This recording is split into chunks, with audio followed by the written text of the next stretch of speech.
Tidak boleh memiliki sikap berlebih-lebihan dalam masalah peribadatan, apalagi dalam masalah akidah. Kita dapati kelompok Khawarij ini memiliki sikap berlebih-lebihan dalam beribadah, dalam beragama. Ada rasa ketidakpuasan terhadap syariat ini. Nabi SAW membagi ghanimah dianggap tidak adil.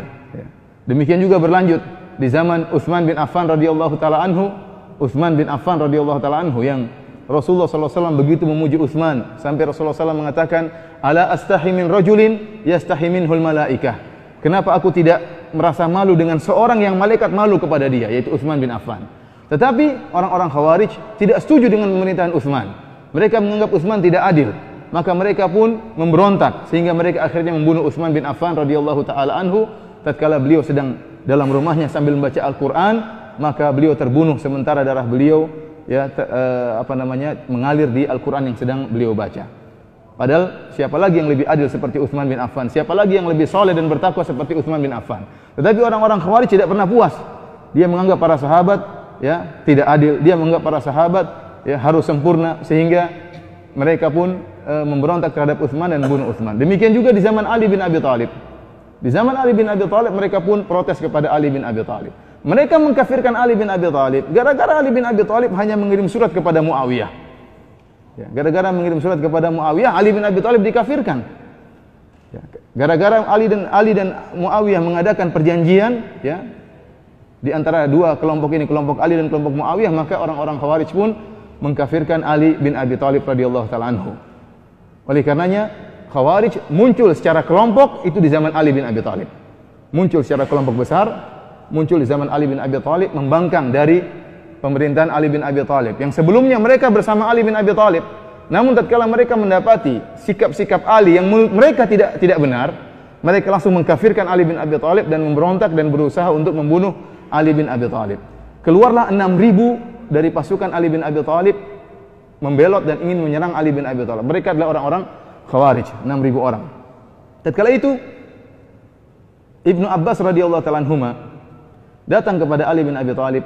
Ibnu Abbas mengatakan, "Biarlah wahai Ali, saya ingin berdialog dengan mereka, siapa tahu mereka sadar." Kata Ali, "Inni akhafu alaik." Saya khawatir kau akan dibunuh wahai Ibnu Abbas. Ibnu Abbas adalah sepupunya Nabi sallallahu alaihi wasallam.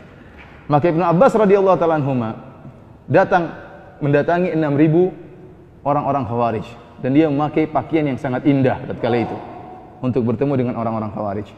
Tatkala bertemu dengan orang-orang Khawarij, yang pertama dikritiki pakaiannya Ibnu Abbas. Kenapa kau pakai pakaian yang indah seperti ini wahai Ibnu Abbas? Ibnu Abbas mengatakan Rasulullah SAW pernah memakai yang lebih indah daripada yang saya pakai. Kemudian Ibnu Abbas membacakan firman Allah Subhanahu wa taala, "Qul man harrama zinatallahi allati akhraja li ibadihi wat thayyibati minar rizq." Katakanlah, siapakah yang mengharamkan perhiasan dan keindahan yang Allah keluarkan bagi hamba-hambanya dan perkara-perkara yang baik. Dari sini sudah nampak bagaimana orang-orang Khawarij, mereka sikap ekstrim. Mereka memandang seorang yang soleh tidak boleh pakai baju yang bagus. Seorang yang soleh harus pakaiannya kumal, harus pakaiannya jelek, tidak rapi. Itu orang yang soleh. Sehingga waktu Ibnu Abbas memakai pakaian yang indah, mereka protes.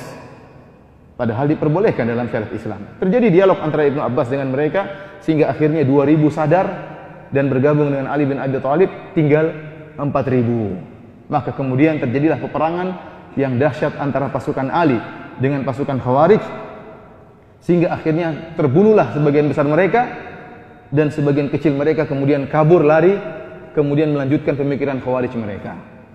Tatkala Ali bin Abi Thalib membunuh orang-orang Khawarij, Ali bin Abi Thalib menyuruh pasukannya untuk mencari seorang mayat dari orang-orang Khawarij tersebut yang memiliki sifat yang pernah digambarkan oleh Nabi sallallahu alaihi wasallam. Nabi pernah menjelaskan dalam hadisnya, ada seorang di kalangan orang-orang Khawarij yang dia tangannya buntung, kemudian di tangan buntungnya tersebut seperti ada daging yang tumbuh semacam tai lalat yang besar, kemudian di tai lalat tersebut ada uraian rambut yang putih.